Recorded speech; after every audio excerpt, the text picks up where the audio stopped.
The cold truth, how my near-death experience opened my eyes to the betrayal in my marriage.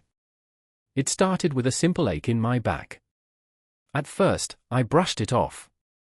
Long days at work, late nights, too much caffeine, it was nothing, right? But then came the fatigue. Not the kind you feel after a long workday, but the kind that sinks deep into your bones, making even getting out of bed feel like an impossible task. My joints ached in ways that didn't make sense, and my chest felt tight every time I tried to take a deep breath. I tried to ignore it, telling myself it would pass. But then came the fever. Not the kind you get when you're coming down with a cold. No, this was the kind that made your skin feel like it was on fire and your mind slip in and out of clarity. I woke up in the middle of the night, drenched in sweat, shivering, with my heart pounding like a drum in my chest. I called out to Lucy, desperate for help. My voice barely worked, but I tried again. Lucy? I don't feel right, something's wrong. I need to see a doctor. She groaned from the other side of the bed, barely looking up from her phone. Stop making a big deal out of this. You always do this when you're stressed about work. It's nothing. Nothing? I couldn't breathe. My body was betraying me, and all I got in return was a cold dismissal. I didn't even know what to say.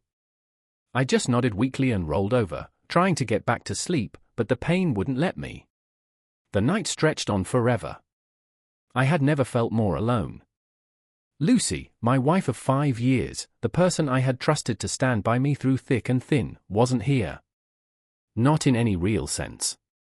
She was right next to me, yet she couldn't see me, couldn't see the fact that I was in trouble, that something was seriously wrong. The realization hit me like a punch to the gut. This wasn't just a bad cold or stress. This was the beginning of something far worse, and the person I needed the most couldn't care less.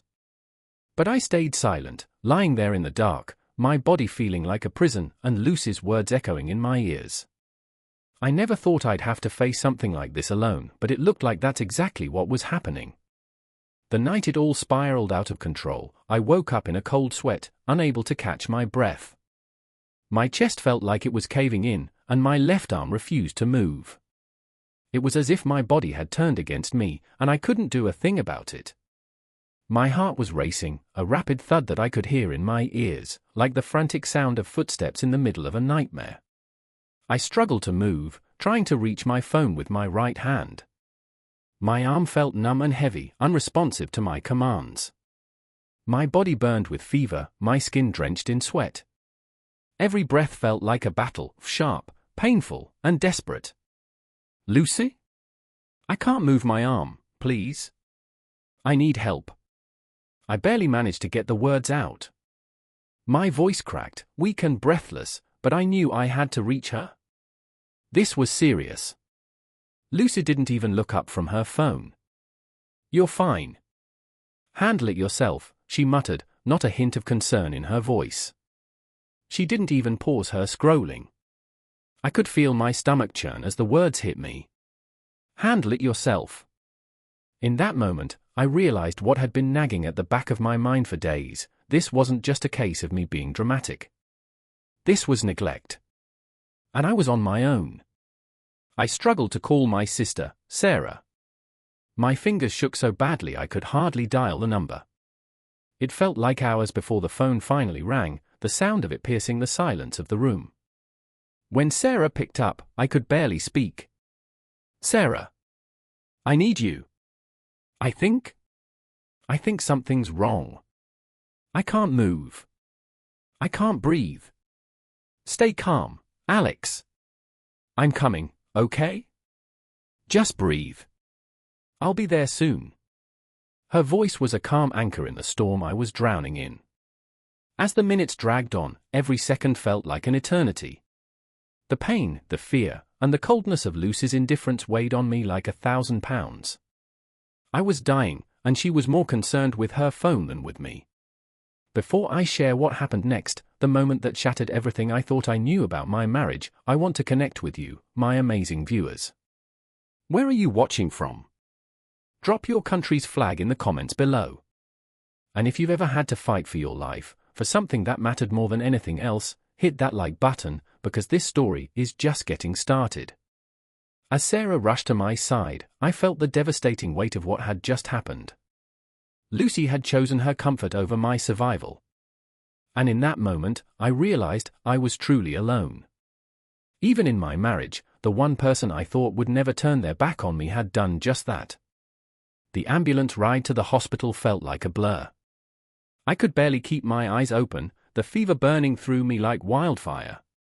My body shook uncontrollably, each breath shallow and painful. As they wheeled me into the ER, the lights above felt too bright, each flicker making my head spin. A nurse rushed in, her face a mask of urgency as she began hooking me up to machines. "We've got a septic patient here," she said, her voice tight with professionalism. "Blood pressure's dropping fast. We need fluids, stat. Sepsis." I barely understood what it meant at that moment. I didn't know if I was going to make it, but I knew one thing: I was terrified. My body was betraying me in ways I had never imagined, and I felt so small, so powerless. My temperature spiked to 104.4 degrees Fahrenheit, my body practically on fire as they pushed meds into my fore, trying to stabilize me. My mind was hazy, the world spinning around me as I drifted in and out of consciousness. Through it all, I kept thinking about Lucy. The woman who was supposed to be by my side, in sickness and in health. Where was she? She hadn't even called to check on me after I was admitted. Hours later, she finally showed up, arriving with a half-hearted excuse about how she was busy with work. She barely acknowledged me as she walked in, scrolling through her phone, only glancing up to mumble a quick "how's it going," before returning to her screen. I could see her eyes flicker from my face to her phone, scrolling mindlessly, as if my life wasn't hanging by a thread just feet away from her. "Lucy, please," I whispered, my voice barely audible, "can you just be here? Just for a minute. I need you." She didn't even flinch. "Can't you just send me the parking receipt?" she said, her words laced with annoyance. "I've got work to do." I felt my heart sink. In the hospital bed, surrounded by machines and 4 drips, my body in excruciating pain, I realized she wasn't here for me. She wasn't even pretending to care. Her indifference felt like a physical blow. The contrast between her coldness and the warmth of the nurses who were doing everything they could to save me couldn't have been more glaring. Sarah, my sister, had been by my side since the moment I was admitted. She stayed with me through every test, every round of antibiotics, talking to the doctors, and even bringing me books to distract me from the pain.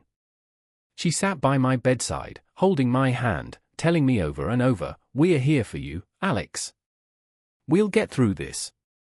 Her words were a lifeline, a tether that kept me grounded amidst the chaos. Meanwhile, Lucy's behavior was the complete opposite. She would come and go, leaving after a few minutes, citing work as her reason to rush off. She never asked how I was doing, never checked with the doctors about my condition. Instead, she stayed glued to her phone, scrolling through her feed, completely indifferent to the fact that I was fighting for my life. The more I lay there, the more I realized just how deep the neglect ran. The woman who I had believed would stand by me through thick and thin had turned her back on me when I needed her the most. My sister, who had no obligation to stay by my side, was the one who showed up, who cared. She was the one who asked the tough questions, the one who kept the doctors informed, and the one who offered me comfort when I was at my most vulnerable. Lucy's neglect was a gut punch, but it also opened my eyes to a painful truth. I wasn't just a partner to her. I was a burden, something to be managed and tolerated, but not something worth truly caring for. And that realization, sinking in like a slow poison, was the moment I understood that my marriage had been a lie. I had always believed that she would be there, that we were partners in this life, but now I saw the truth: we were strangers sharing a bed. The vows we had taken felt like a distant memory, something I had believed in far more than she ever had.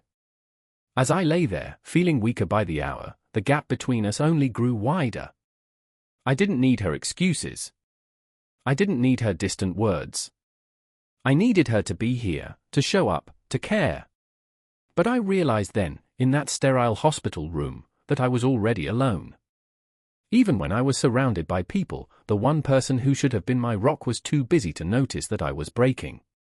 The day I was discharged from the hospital, I felt like I was stepping into a new life, but I wasn't sure if it was a life I was ready to face. My body was still weak, my joints aching, and every movement felt like I was dragging myself through quicksand. But my mind was a different story. It was awake, more alert than it had ever been, filled with the clarity that only comes from surviving something that nearly killed you. And as I sat in the backseat of Sarah's car, watching the city pass by, I couldn't stop thinking about the last few weeks, the way Lucy had acted, the way I had allowed it all to happen. The hospital bed was still fresh in my mind, the coldness of her indifference. She never asked how I was doing, never took the time to listen. She was too busy with her own life, her friends, her plans. And I had spent so many years convincing myself that it was just a phase, that things would get better. But now I knew the truth. She wasn't going to change. She never had cared the way I thought she did. The moment I realized my marriage couldn't continue was when I walked through that hospital door, the door that was supposed to represent my second chance at life. But it didn't feel like a fresh start. It felt like an end. The woman I had stood beside for years, who had promised to be there through thick and thin, wasn't there at all. And that moment, lying there in my bed with no one to rely on but Sarah, sealed it. My mind raced, but it wasn't with anger. It was with quiet determination. It was time to rebuild, to take control of my life again. I had spent too long thinking that I needed to fix things, to fight for something that was never really mine. It wasn't just my health that needed to heal, it was my soul. One evening, after dinner, while Lucy was busy scrolling through her phone, planning a girls' trip for the weekend, I sat in the living room and started making plans of my own. I didn't need to confront her. I didn't need to explain myself. This was my life, and it was time for me to take it back. I picked up my phone and sent Sarah a message. I'm done. I'm leaving, and I'm not telling her. This is it. I put the phone down, feeling a strange sense of relief. There was no argument in my future, no emotional back and forth. It was done. I had already made up my mind, and now I had to act. It wasn't easy, and every part of me wanted to just talk to her, explain why I couldn't do it anymore, but I knew better. There was no reasoning with someone who never took the time to listen. I spent the next few days packing up my things in secret. Slowly, carefully, I took what was mine, clothes, books, small personal items, and packed them into boxes. Lucy never noticed. She was too busy planning her trip, making plans with friends, and living in her bubble. She came into the living room one evening, tossing her phone on the couch beside me, oblivious to the small changes I was making. "You'll be fine, right?" she asked, her voice light and casual. "I have a girls' trip next weekend. I'm sure you can manage on your own." The words hit me, but they didn't sting. They were just a confirmation of everything I had already known. I was alone. I had been for a long time. It wasn't just about the lack of care, it was about the fact that she had no idea how far I had already gone in my mind. That night, I finished packing, and I didn't look back. I left the house quietly, not making a sound, not wanting to disturb the illusion she was living in. I left my keys on the counter with a note, "I'm done." As I stepped out the door, I didn't feel fear. I didn't feel sadness. I felt free. This was my new chapter. This was the beginning of something that was mine to write. And for the first time in a long time, I felt like I was in control again. It felt strange, at first, waking up in a place that wasn't my old home. The silence was different, calm, almost peaceful. My new apartment wasn't much, but it was mine. The walls were bare, but the emptiness no longer felt oppressive. It felt like a blank canvas, waiting to be filled with new memories. I had never realized how suffocating my old life had become until I stepped into this small, quiet space. Every corner, every inch of it, was mine to mold. No more pretending. No more walking on eggshells. Just me, finding my way again. The first few days were hard. My body was still recovering from the sepsis, my energy levels low, but I started to feel something shift. It wasn't just my physical health that needed healing, it was my mind, my heart, my spirit. The weight of the past, of everything Lucy had put me through, was still heavy on my shoulders. But I was learning how to breathe again.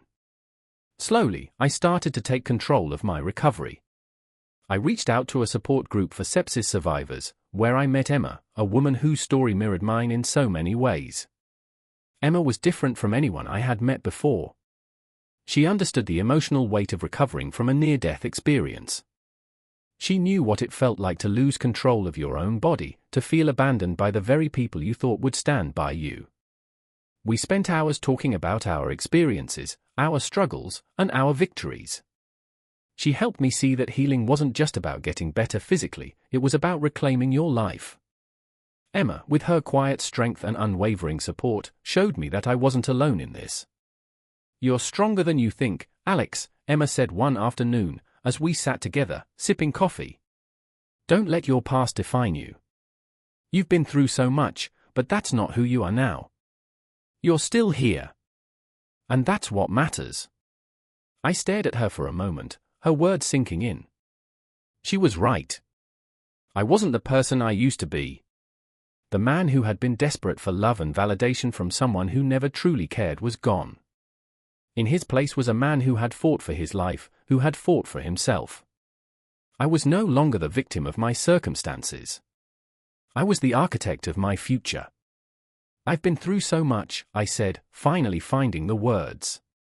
"But I'm ready for something better. Something real." Emma smiled, and I felt a flicker of hope inside me, a spark that I hadn't felt in a long time. The future was no longer a source of fear. It was a promise. A promise that I was finally going to live for myself. No more lies, no more toxic relationships. No more pretending that everything was fine when it wasn't. It was time to embrace the life I deserved. Lucy's attempts to contact me were met with silence. I didn't need to explain myself to her. I didn't owe her any more of my time or energy. She had made her choice, and I had made mine. I didn't need closure from her. I had already closed that chapter. Every day that passed, I felt stronger.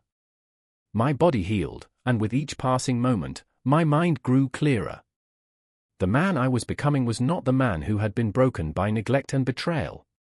I was empowered by my experiences, not crushed by them. The past, with all its pain and disappointment, faded into the background, a distant memory that no longer defined me. I had been through hell. But now, I was free. I was no longer the victim.